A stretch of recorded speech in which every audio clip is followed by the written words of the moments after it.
selamat sore. Wah, yang di rumah selamat sore juga ya. Bagaimana kabarnya? Oh baik, kurang kedengaran nih. Bagaimana kabarnya? Baik, oke. Hari ini aku seneng banget tahu. Kamu seneng nggak? Iya. Iya, iya yang di rumah juga pasti seneng banget ya. Karena hari ini kita merayakan hari apa?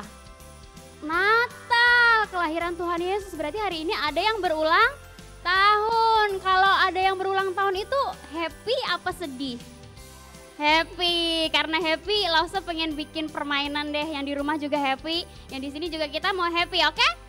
Oke, sekarang bangkit berdiri. Peraturannya itu, nah yang di rumah, kalau di rumahnya ada mama, ada papa, ada koko, ada cici, dedek, siapapun deh, ada sus juga boleh diajak main. Nih permainannya berhadap-hadapan, coba yuk hadap-hadapan.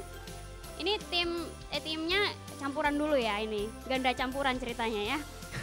Yang di rumah juga hadap-hadapan. Nih permainannya kita udah pernah main di Zoom waktu itu sama Lause Silvi, yaitu yang mata, hidung, mulut apa gitu. Lihatnya fokusnya ke Lause, oke? Nanti kalian lihat lawan kalian menang atau kalah ya. Yang di rumah juga menang atau kalah ya. Ayo hebat-hebatan, jadi harus fokus. Fokusnya ke apa? Kalau misalnya Lause hidung, mata, kuping, mulut Lause pegang ini, berarti pegangnya oke, kita percobaan ya. Gak usah deg-degan, santai. Kalah nggak dipungut biaya, tenang ya. 1, 2, 3. Mata, hidung, pipi, mata, hidung. Ayo yang di rumah coba lihat. Ada yang salah gak? Oh, kalau disalah nanti dihukum. Oh enggak ya. Oke, ulang. Mata, hidung, kuping, mata, hidung, mulut, kuping, mata, hidung, kuping. Sama kuping. Langsungnya salah gimana ya? Lihat Lause ya. Mata, bibir, hidung, kuping, mata, bibir, hidung, kuping. Nggak boleh lama-lama. Langsung. Oke, yang di rumah gimana? Udah bisa? Sekarang kita serius ya permainannya ya. Oke. Mata, hidung, kuping, mata, hidung. Oke, wis. Ada yang kalah nggak? Enggak. Saya lagi. Mata, kuping, hidung. Wis, hebat loh. Yang di rumah nih yang salah nggak nih? Hebat. Sekarang kita ganti timnya. Yang cewek sama cewek, cowok sama cowok. Wih, yang di rumah juga boleh mau tukeran, gantian, mau mainnya bertiga, berlima, rame-rame sama semuanya boleh lah ya. Oke, kita lihat siapa yang paling hebat di sini ya. Semua boleh dilihatin juga. Harus cepat, nggak boleh gitu mikir apa ya tadi gitu. Harus cepat. Oke. Mata, hidung, kuping, mata, hidung, mata, kuping. Mata, hidung, kuping, mata, hidung, mata, kuping, hidung. Tutup mata nggak boleh, peraturannya nggak boleh tutup mata. Harus lihat Lause, oke? Harus lihat Lause, oke? Mata, hidung, mata, kuping, mata, hidung, kuping. Coba. Oke, semuanya luar biasa. Udah tepuk tangan, kasih tos dulu dong. Kalian luar biasa. Oke, thank you. Wah, hebat ya. Oke, yuk mundur lagi boleh? Wah, hari ini sebelum kita memuji Tuhan lebih lagi, sebelum kita mendengarkan cerita firman Tuhan yang luar biasa, kita juga hari ini harus siapkan apa aja? Seperti biasa ya, siapkan hati. Siapkan hati. Wah, hari ini kan hari yang spesial buat Tuhan. Kita nggak mau dong asal-asalan pakai bajunya yang kurang bagus. Kita harus berpakaian bagus walaupun kebaktian di rumah. Persiapkan hati dengan baik, sungguh-sungguh. Wah, nyanyi, suruh melompat, memuji Tuhan gitu. Dengerin firman Tuhan juga harus sungguh-sungguh. Yang kedua, kita siapin apa? Alkitab. Wah, jangan lupa Alkitabnya disediakan ya, yang sudah bisa membaca itu sangat bagus. Oke. Yang terakhir, jangan lupa untuk buku catatan yang sudah besar, sudah bisa mencatat. Boleh dicatat, apa gunanya Lause dicatat? Nanti suatu saat nanti kalau kalian buka-buka lagi, waktu itu ada firman ini ya. Karena firman Tuhan itu selalu luar biasa. Kalau nggak dicatat lupa. dan gak bisa buka lagi. Mau buka di mana gak ada catatan. Kalau ada catatan bisa kita ulang lagi, bisa dibuka lagi, dan itu bisa memberkati kita lagi. Oke, yuk sebelum kita memuji Tuhan, kita mau berdoa dulu ya. Yuk, setelah lipat tangan, tutup matanya di rumah juga ya.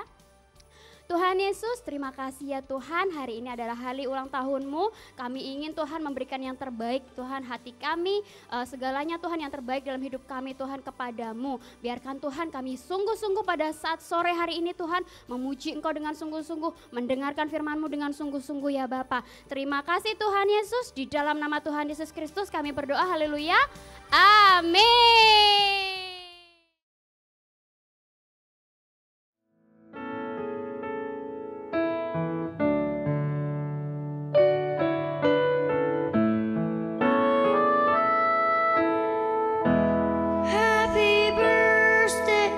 Jesus, I'm so glad it's Christmas. All the tinsels and lights make the presents are nice, but the real gift is you. Happy birthday, Jesus. I'm so glad it's Christmas. All the carols and bells make the holidays wow, and it's all about you. Happy birthday, Jesus. Jesus, I love you. Happy birthday, Jesus.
ada para gembala datang bersama. Bukan di istana, hanya kandang domba. Bayi Yesus telah lahir, mari sambutlah Dia. Karena cinta kau turun ke dunia untuk buktikan kasih kepada manusia yang penuh dosa.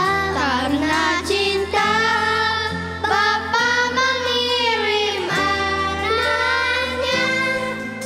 hari Natal pun telah tiba.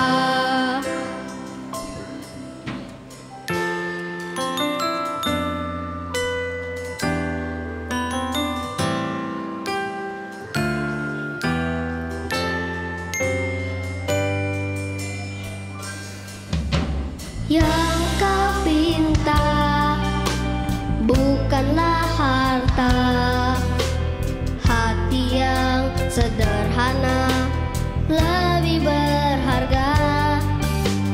Yang ku percaya engkau berserta, berikan damai sejahtera untuk selama-lamanya.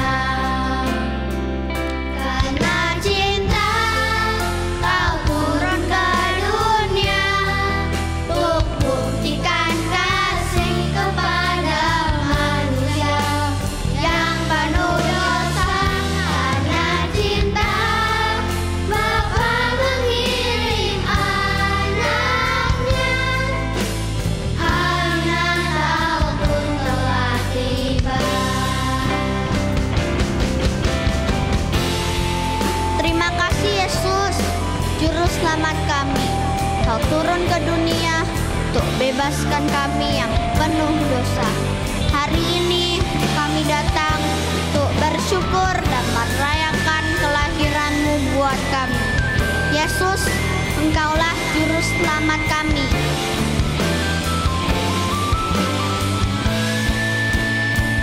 Karena cinta kau turun ke dunia untuk buktikan kasih kepada manusia yang penuh dosa. Karena cinta Bapa mengirim anaknya. Hari Natal pun telah tiba. Hari Natal pun telah tiba.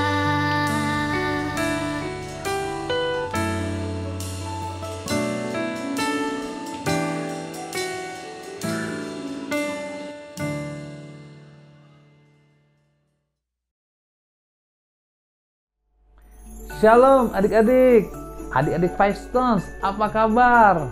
Wow, kenalkan ya, nama kakak Kak Juli. Mungkin sebagian kalian udah kenal kakak. Hari ini kakak mau mengucapkan Merry Christmas.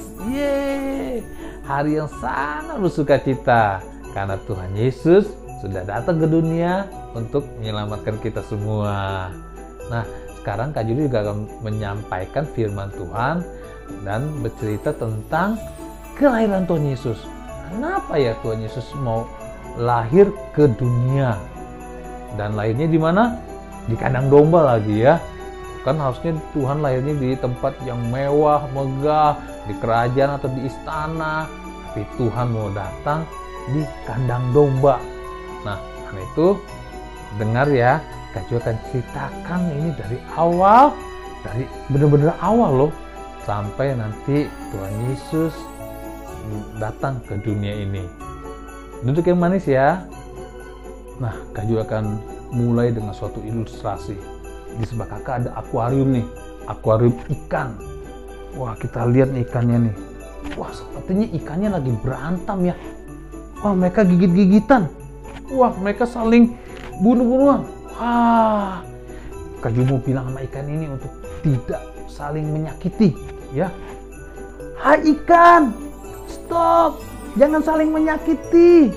Ayo ikan, hai ikan. Kayaknya ikannya nggak bisa dengar kakak ya.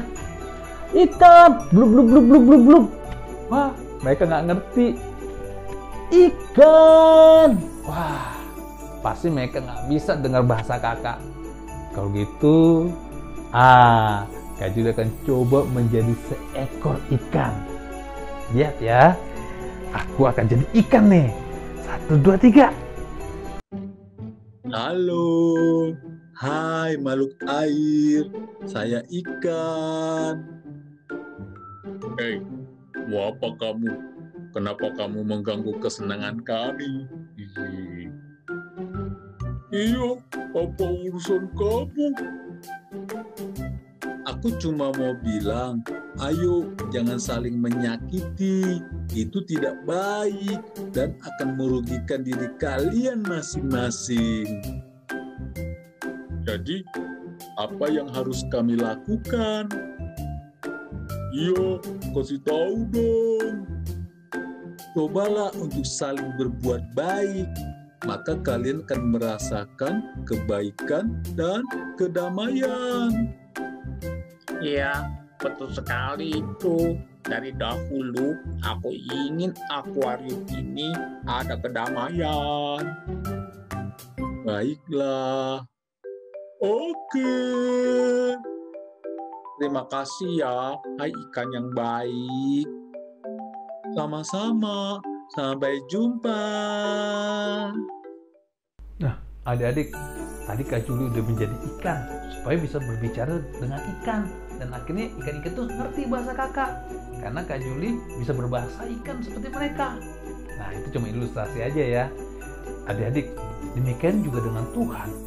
Ketika Tuhan melihat manusia, saling menyakiti dan banyak berbuat dosa, Tuhan berbicara kepada mereka dan manusia nggak ngerti-ngerti. Akhirnya Tuhan sendiri turun menjadi manusia supaya dia bisa berkomunikasi dengan kita. Nah, adik-adik, kita mulai ya dengan awal kejadian kenapa manusia bisa jatuh ke dalam dosa. Kita lihat ya, siapa manusia yang pertama jatuh dalam dosa? Iya, Adam dan Hawa. Kita lihat videonya seperti ini. Ini adalah Adam dan ini adalah Hawa. Mereka adalah manusia pertama dan mereka tinggal di Taman Eden. Taman yang sangat indah. Di sana mereka mendapatkan segala yang mereka butuhkan. Adam dan Hawa bertugas menjaga taman dan mereka bisa makan buah apa saja yang ada di taman itu. Kecuali pohon yang ada di tengah taman, yaitu pohon pengetahuan yang baik dan jahat. Mereka tidak boleh makan buah dari pohon itu. Di taman ada banyak sekali binatang, dan ular adalah yang paling cerdik. Suatu hari, dia bertanya kepada Hawa, "Hai Hawa, apakah benar Tuhan bilang kalau kamu tidak boleh makan buah dari semua pohon yang ada di taman ini?" "Tidak, kita boleh makan semua buah yang ada di taman, kecuali buah dari pohon yang ada di tengah taman ini. Tuhan bilang, kamu tidak boleh makan buah ini, bahkan menyentuhnya. Kalau kamu makan, maka kamu akan mati." "Ah, tidak begitu. Kamu tidak akan mati. Tuhan tahu, kalau kamu makan buah ini, nanti kamu akan menjadi seperti Tuhan, tahu yang baik dan yang jahat." Oh, lalu Hawa melihat buah pohon itu dan menjadi tertarik karena sedap untuk dimakan. Dia mengambilnya lalu memakannya dan dia memberikan juga kepada si Adam dan Adam ikut memakannya. Saat itu mata mereka terbuka. Oh tidak! Dan saat itu mereka menyadari kalau mereka telanjang dan menjadi malu. Jadi mereka mencari dedaunan untuk menutupi ketelanjangan mereka. Ketika waktu sejuk, Adam dan Hawa mendengar suara langkah Tuhan yang sedang berjalan di taman. Jadi mereka bersembunyi di antara pohon-pohonan. Lalu Tuhan memanggil Adam. "Adam, di manakah kamu?" Adam berkata, "Aku mendengar langkahmu, maka aku bersembunyi. Aku takut karena aku telanjang." "Siapa yang bilang kalau kamu telanjang? Apa kamu makan buah yang aku larang itu?" Adam berkata, "Perempuan yang kau berikan kepadaku, dialah yang memberikan buah itu." Lalu Tuhan bertanya kepada Hawa, "Apa yang telah kamu lakukan?" "Ular itu telah menipu aku. jawabnya. Karena itulah aku memakannya.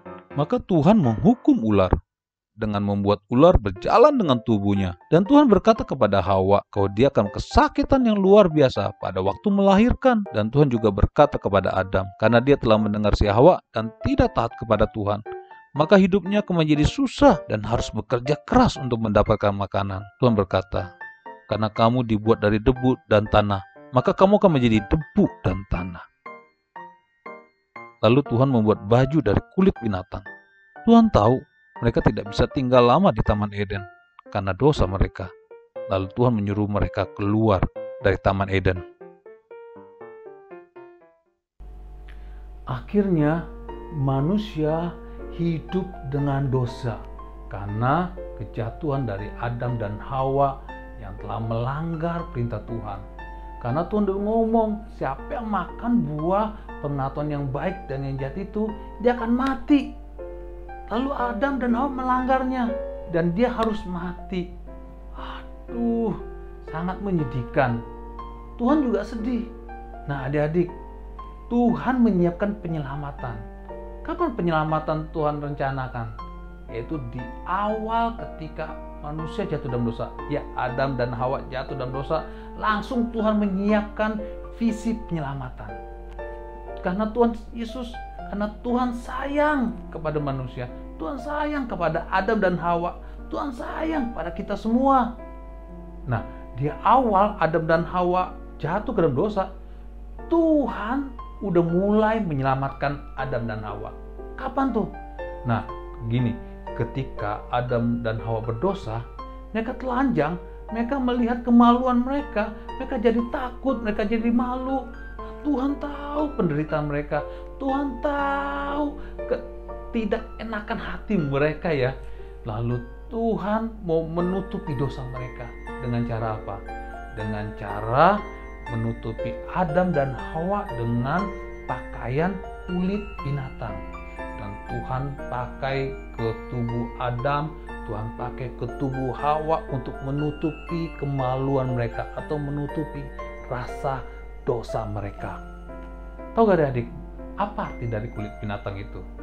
Itu artinya ada binatang yang dibunuh atau ada darah dari binatang yang tercurah. Karena kulit binatang bukan diciptakan, berarti itu kulit dari seekor binatang yang harus disembelih.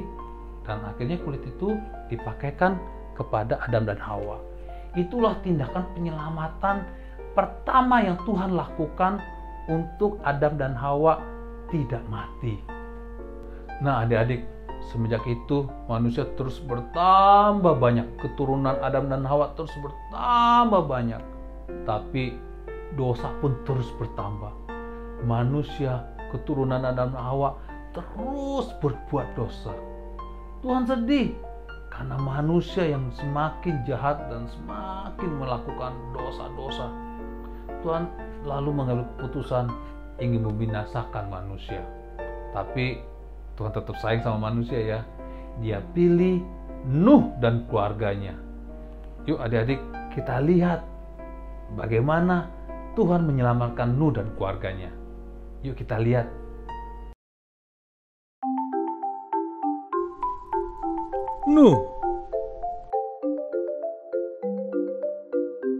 Nuh adalah orang yang benar dan selalu melakukan perintah Tuhan. Tetapi semua orang di bumi adalah orang-orang yang jahat. Itu membuat Tuhan sedih. Tuhan menyuruh Nuh membangun bahtera. Bahtera itu harus memiliki 3 lantai. Nuh membawa binatang-binatang ke dalam bahtera. Ketika Nuh dan keluarganya dan juga binatang-binatang ada di dalam bahtera, Tuhan menurunkan hujan selama 40 hari 40 malam. Nuh melepas burung merpati, dan merpati itu kembali dengan membawa daun zaitun. Itu artinya air sudah mulai surut. Semua yang ada di bahtera menunggu dan menunggu dataran menjadi kering. Nuh dan keluarganya dan semua binatang keluar dari bahtera. Nuh membangun mezbah untuk Tuhan. Dia bersyukur kepada Tuhan karena sudah menyelamatkan hidupnya. Tuhan menempatkan pelangi di atas langit dan berjanji tidak akan menghukum bumi dengan air bah lagi. Lalu adik-adik, manusia diselamatkan lewat Nuh dan keluarganya. Nuh dan keluarganya terus bertambah banyak dan keturunannya terus memenuhi bumi. Dan manusia tetap aja berbuat dosa. Tuhan sedih, tapi Tuhan tetap menyiapkan misi penyelamatan. Lalu Tuhan memilih seseorang yang bernama Abraham. Abraham dipilih untuk menjadi bapak atas suatu bangsa. Bangsa pilihan.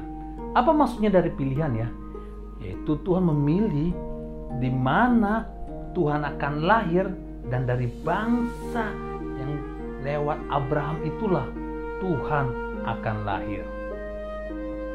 Nah, sekarang kita lihat yuk video tentang Abraham ini.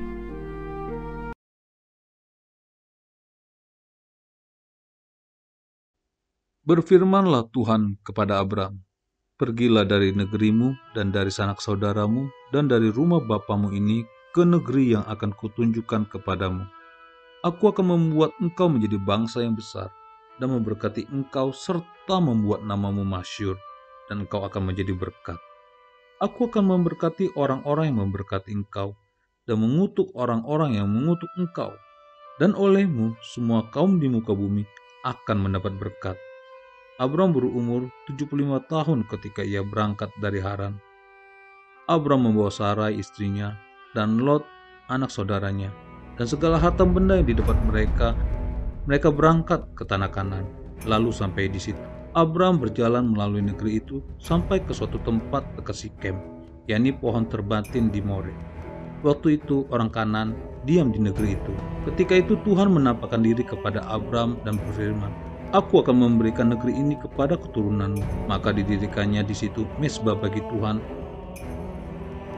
Kemudian datanglah firman Tuhan kepada Abram dalam suatu penglihatan. Janganlah takut Abram, akulah perisaimu. Abram menjawab, Ya Tuhan Allah, apakah yang akan engkau berikan bagiku? Karena aku akan meninggal dengan tidak mempunyai anak. Dan yang akan mewarisi rumahku ialah Eliezer orang Damsyik itu. Lagi kata Abram, engkau tidak memberikan kepadaku keturunan, sehingga seorang hambaku nanti menjadi ahli warisku. Datanglah firman Tuhan kepadanya demikian, orang ini tidak akan menjadi ahli warismu, melainkan anak kandungmu. Dialah yang akan menjadi ahli warismu.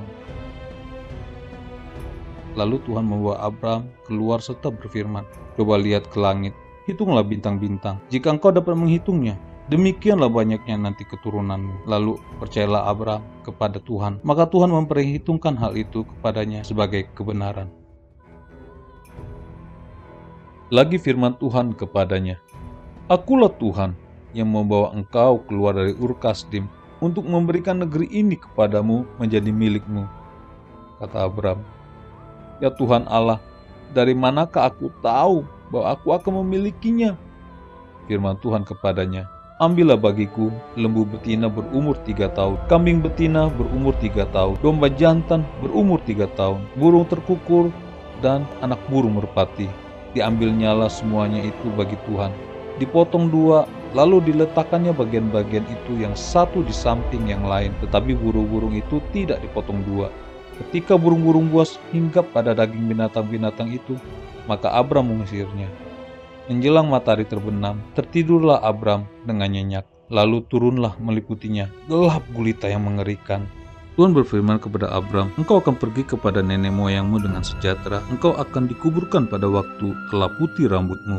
Tuhan juga berkata, Ketahuilah dengan sesungguhnya bahwa keturunanmu akan menjadi orang asing dalam suatu negeri yang bukan kepunyaan mereka, dan bahwa mereka akan diperbudak dan dianiaya 400 tahun lamanya. Tetapi bangsa yang akan memperbudak mereka akan kuhukum, dan sesudah itu mereka akan keluar dengan membawa harta benda yang banyak.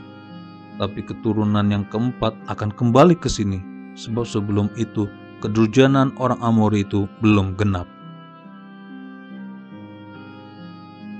Ketika matahari telah terbenam dan hari menjadi gelap, maka kelihatanlah perapian yang berasap beserta sulu yang berapi lewat di antara potongan-potongan daging itu. Pada hari itulah Tuhan mengadakan perjanjian dengan Abram serta berfirman, "Pada keturunanmu lah kuberikan negeri ini, mulai dari sungai Mesir sampai ke sungai besar itu, sungai Efrat, yakni tanah orang Keni, orang Kenas, orang Ketmon, orang Het, orang Feris, orang Refaim, orang Amori, orang Kanaan, orang Girgasi, dan orang Yebus itu." Nah, akhirnya dari Abraham lahirlah suatu bangsa yang bernama Israel. Tuhan memilih bangsa Israel dan menjadikan bangsa Israel adalah bangsa yang kudus. Karena itu Tuhan memilih seseorang lagi yang bernama Musa. Lewat Musa, Tuhan memberikan hukum-hukumnya, peraturannya, dan juga cara-cara hidup benar. Nah, adik-adik, yuk kita lihat video Musa ini. Musa naik ke atas gunung Sinai untuk bertemu dengan Tuhan.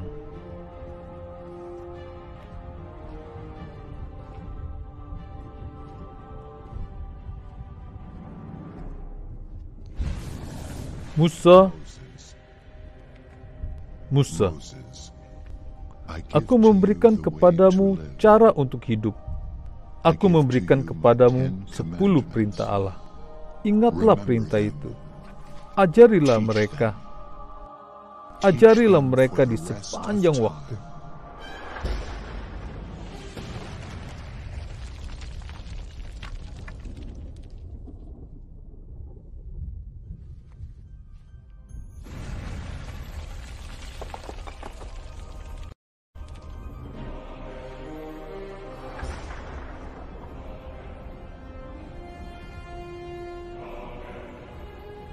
Akulah Tuhan Allahmu. Jangan ada padamu Allah lain di hadapanku. Jangan menyembah berhala.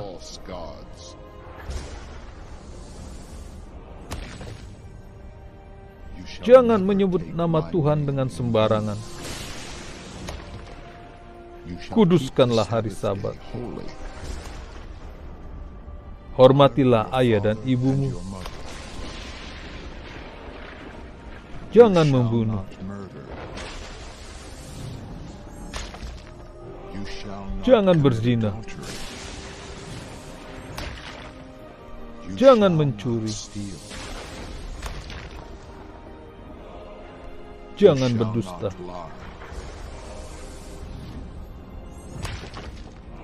Jangan ingin memiliki kepunyaan orang lain.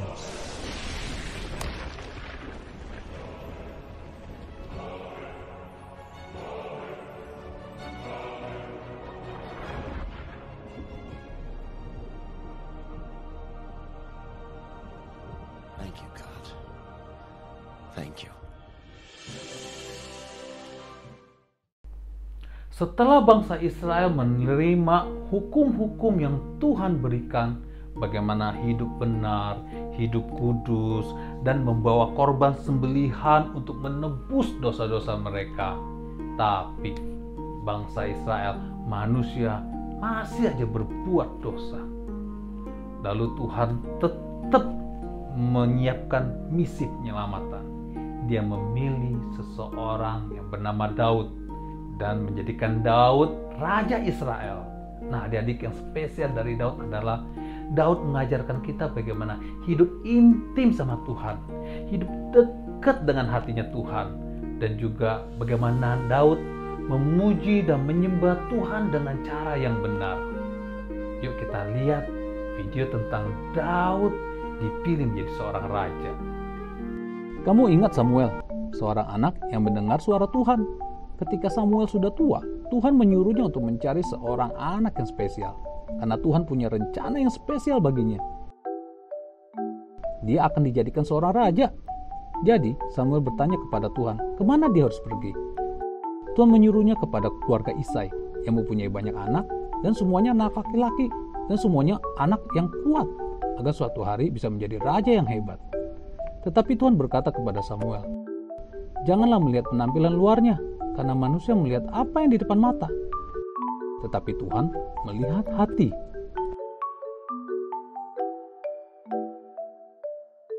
Jadi, Samuel sudah bertemu 7 anak Isai. Dia bertanya, apa masih ada lagi?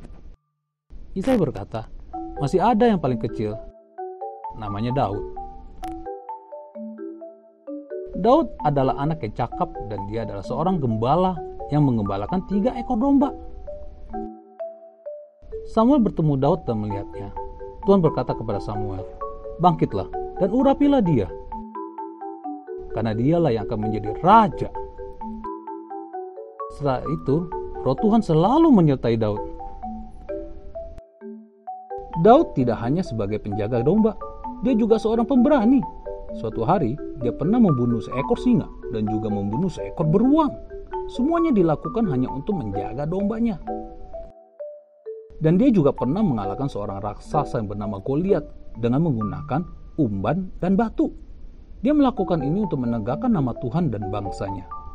Daud berkata, Tuhan yang telah menyelamatkan aku dari singa dan beruang akan menyelamatkan aku juga dari tangan orang Filistin ini. Bertahun-tahun kemudian, setelah itu Daud menjadi seorang raja atas umat Tuhan. Dia adalah orang yang berani dan memiliki hati yang baik. Kamu tahu suatu yang spesial lagi dari Daud? Dia menyukai musik. Dia banyak menciptakan alat-alat musik seperti yang kita dengar hari ini. Dan dia lakukan ini untuk menyembah Tuhan. Ada alat musik yang paling disukai Daud, yaitu kecapi atau harpa. Setiap hari dia memainkannya untuk menyembah Tuhan.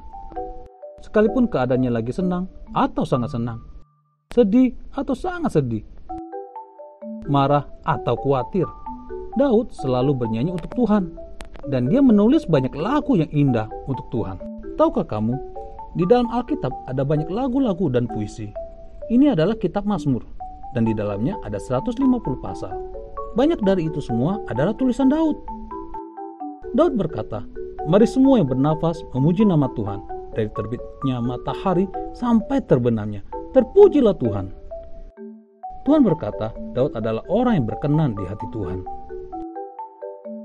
Hal penting yang diajarkan Daud kepada kita adalah, kita harus menyembah Tuhan di dalam setiap perbuatan kita. Dan setelah Daud menjadi raja, dan raja yang mengajarkan tentang keintiman, lalu Tuhan memilih seseorang yang bernama Salomo. Apa yang spesial dari Salomo? Ya, Salomo dipilih Tuhan untuk membangun sebuah rumah yang disebut Bait Allah atau rumah Tuhan. Yuk kita lihat video ini adik-adik. Salomo adalah raja Israel setelah ayahnya Daud meninggal. Tuhan menjadikan Salomo orang yang sangat bijaksana. Salomo membangun bait Allah untuk Tuhan. Salomo memerintahkan banyak pekerja untuk membangun bait Allah. Mereka memulai membangun dengan banyak kayu dan batu, dan memulai membangun dasar dan bagian luar bait Allah. Tuhan memberkati bait tersebut dan berjanji pada Salomo, jika kamu menaati perintahku, aku akan menggenapi firmanku yang kujanjikan kepada Daud, dan aku akan diam di tengah-tengah orang Israel dan tidak akan meninggalkannya. Bait Allah dibangun selama 7 tahun dengan begitu indah. Dinding bait Allah dilapisi dengan kayu aras dan emas dan ukiran-ukiran bunga. Salomo melapisi sisi ruangan bait Allah dengan emas murni. Salomo menugaskan para ahli untuk menyelesaikan bagian dalam bait Allah, bahkan mangkoknya pun didesain khusus untuk kebaktian. Ketika bait Allah hampir selesai, Salomo menyuruh para imam untuk memindahkan tabut Allah dari Sion ke Yerusalem. Salomo mengumpulkan para tua-tua Israel dan para imam yang mengangkut tabut Allah masuk ke dalam bait Allah. Raja Salomo mempersembahkan domba dan lembu untuk Tuhan. Ketika para imam keluar dari bait Allah, awan kemuliaan memenuhi bait Allah. Raja Salomo berkata kepada bangsa Israel, "Terpujilah nama Tuhan. Tuhan berjanji kepada Daud bahwa anaknya lah yang akan membangun bait Allah, dan Tuhan menepati janjinya." Salomo mengangkat kedua tangannya ke atas. Dia berkata, "Tidak ada Tuhan yang seperti Engkau." Kemudian Salomo berdoa untuk memohon pengampunan Tuhan jikalau bangsa Israel berdosa dan menyakiti hati Tuhan lagi. Dan memohon Tuhan juga untuk mendengarkan doa mereka. Setelah Salomo selesai berdoa, dia menasihati bangsa Israel untuk mengasihi dan mentaati Tuhan. Dan bangsa Israel kembali ke rumah dengan bersuka cita karena Tuhan begitu baik kepada mereka. Nah, adik-adik, Salomo membangun bait Allah atau disebut rumah Tuhan. Itu menceritakan tentang namanya hadirat Tuhan. Tuhan mau hadir untuk bertemu dengan manusia di bait Allah. Tapi manusia tetap berbuat dosa dan semakin menyakiti hati Tuhan, dan Tuhan semakin sedih. Tuhan kecewa kepada manusia dan akhirnya rumah itu pun dihancurkan. Namun misi penyelamatan dari Tuhan tidak pernah putus. Tuhan masih ingin menyelamatkan manusia. Tuhan masih ingin membawa manusia tetap tinggal dalam hadirat Tuhan. Nah, keturunan Salomo, Daud, Abraham, Tuhan mau lahir menjadi manusia. Dan Tuhan akan lahir dan bernama Yesus Kristus. Nah, adik-adik, Tuhan lahir di sebuah kandang, yaitu kandang domba. Kenapa ya kandang domba? Apa artinya kandang domba? Ya, Tuhan lahir ke kandang domba untuk menjadi seorang penebus. Karena dengan domba, dengan darah anak domba, semua manusia bisa disucikan, bisa ditebus. Karena domba sudah nggak bisa apa-apa lagi, dan tidak bisa menebus dosa manusia lagi, maka itu Tuhan Yesuslah yang menjadi anak domba. Nah, adik-adik, itulah menurut Kak Juli arti Natal sesungguhnya, yaitu Tuhan Yesus lahir di kandang domba untuk menjadi anak domba Allah. Nah, adik-adik, kita lihat ya video tentang kelahiran Tuhan Yesus. Dalam bulan yang ke-6, Allah menyuruh malaikat Gabriel pergi kepada seorang perawan yang bernama Maria. Maria mempunyai tunangan yang bernama Yusuf. Ketika malaikat itu masuk ke rumah Maria, ia berkata, "Salam, hai engkau yang dikaruniai, Tuhan menyertai engkau." Maria terkejut. Malaikat itu berkata kepadanya, "Jangan takut, hai Maria, sebab engkau beroleh kasih karunia di hadapan Allah. Sesungguhnya engkau akan mengandung dan akan melahirkan seorang anak laki-laki, dan hendaklah engkau menamai dia Yesus. Ia akan menjadi besar dan akan disebut Anak Allah yang Maha Tinggi." Kata Maria kepada malaikat itu, "Bagaimana hal itu mungkin terjadi karena aku belum bersuami?" Jawab malaikat itu kepadanya, "Roh Kudus akan turun atasmu, dan kuasa Allah yang Maha Tinggi akan menaungi engkau. Sebab itu, anak yang akan kau lahirkan itu akan disebut Kudus, Anak Allah. Sebab bagi Allah tidak ada yang mustahil."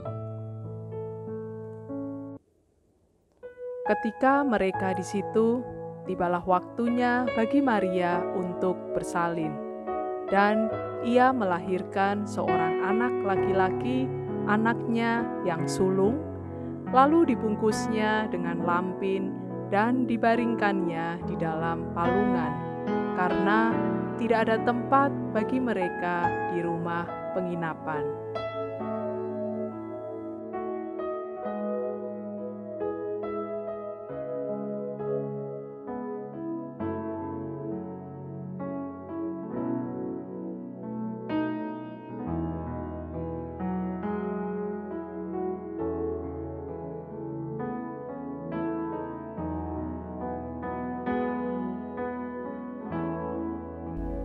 Seorang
Demikianlah Tuhan Yesus sudah lahir, dan dia lahir di kandang domba.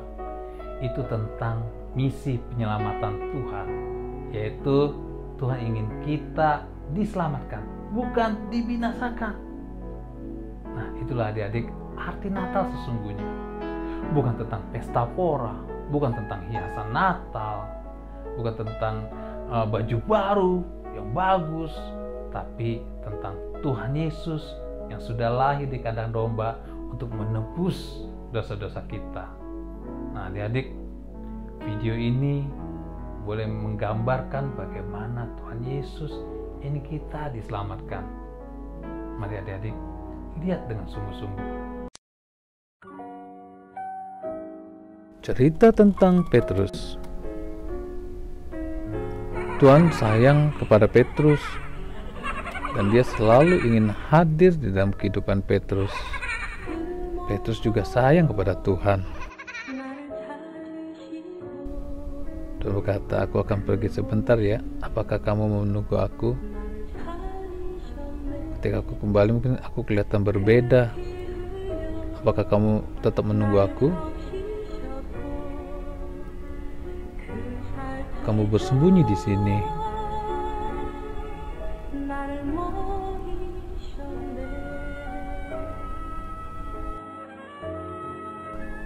Kamu mengenal dia? Aku lihat kamu bersama dia. Apa kamu yakin?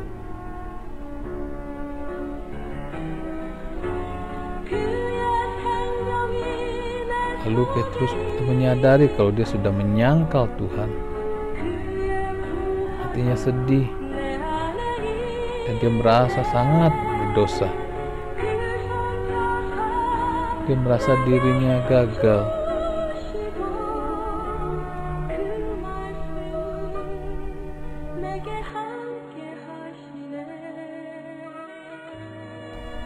Tapi dia mendengar sesuatu. Dia mendengar ada memanggil namanya, yaitu Tuhan Yesus. Tapi dia terkejut. Dia melihat Tuhan yang penuh dengan luka. Tubuhnya penuh dengan cabukan dan penuh dengan darah.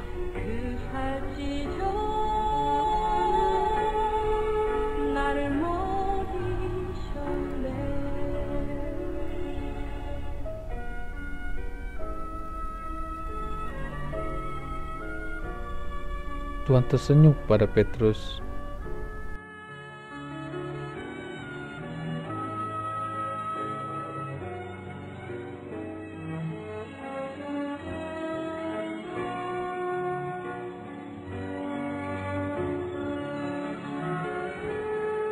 Tuhan berkata, anakku, apa engkau mengasihi aku? Ya. Apa kau tetap mengasihi aku? Ya Tuhan, aku mengasihimu. Apa kau mengasihi aku? Ya Tuhan, kau tahu aku mengasihimu. Datanglah mendekat. Lalu Petrus mengambil keputusan. Dia datang mendekat, dan dia menerima darah Kristus, dan hidupnya sudah diubahkan.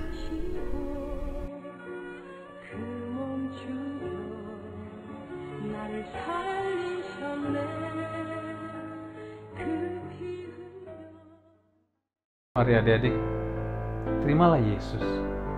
Dia sudah datang ke dunia untuk menyelamatkan dosa kita, untuk menyelamatkan hidup kita, supaya kita beroleh hidup yang kekal dan tidak binasa. Adik-adik, terima dia. Jadikan dia Tuhan. Jadikan dia Allah. Jadikan dia Raja di hatimu, di hidupmu.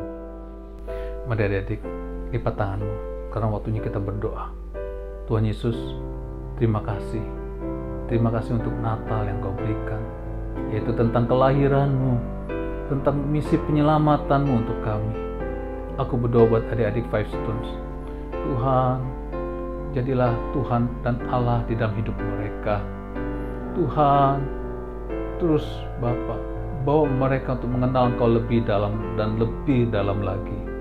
Bapa, berkati adik-adikku, semakin hari biar mereka mengenal Engkau dan juga menjadikan Engkau Bapa pribadi yang utama dalam kehidupan mereka, dan mereka mengerti bahwa Engkau sangat sayang kepada mereka. Terima kasih Bapak, berkati gerejamu Bapak, gereja Exodus. Berkati Tuhan, Kau naungi, Kau bawa gerejamu ini lebih lagi Bapak, untuk melihat kemuliaan-Mu yang lebih besar lagi. Terima kasih Bapak untuk segalanya.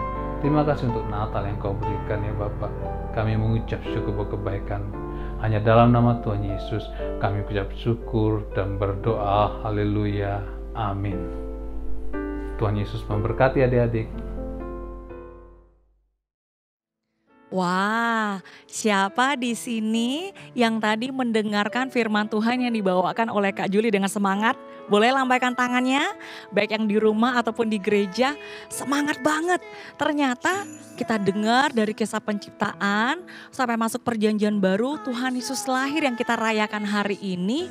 Ternyata itu semua adalah bagian dari rencana penyelamatan Bapa yang begitu mengasihi Lost Angel, mengasihi adik-adik semua, papa mama yang juga ada di rumah. Karena itu Lost Angel mau tanya, siapa di sini yang rindu terima Tuhan Yesus sebagai Tuhan dan Juru Selamat? Pribadi yang nomor 1 di dalam hidupnya. Ada? Boleh angkat tangan lagi? Tuhan Yesus pasti melihat dan Tuhan Yesus mau memberkati kita semua. Papa mama yang di rumah juga jangan ketinggalan. Jadikan Yesus sebagai kepala keluarga kita. Jadi berkat utama dalam keluarga kita. Amin. Nah, sebelum menutup ibadah Five Stones hari ini, Lost Angel tetap harus ingatkan karena kita sudah masuk masa liburan. Anak-anak tetap harus jaga kesehatan. Kalau memang harus keluar rumah harus pakai masker, sering cuci tangan, makan makanan bergizi, olahraga, istirahat yang cukup dan jangan lupa setiap hari baca firman Tuhan. Amin. Biar rohnya juga kuat. Nah, minggu depan kita akan kembali jam 3 sore dengan ibadah Five Stones lainnya, kisah-kisah Alkitab yang berbeda-beda, semuanya pasti jadi berkat buat kita semua. Amin. Karena itu Lost Angel mau katakan selamat Natal dan Tahun Baru. Tuhan Yesus memberkati. Bye-bye.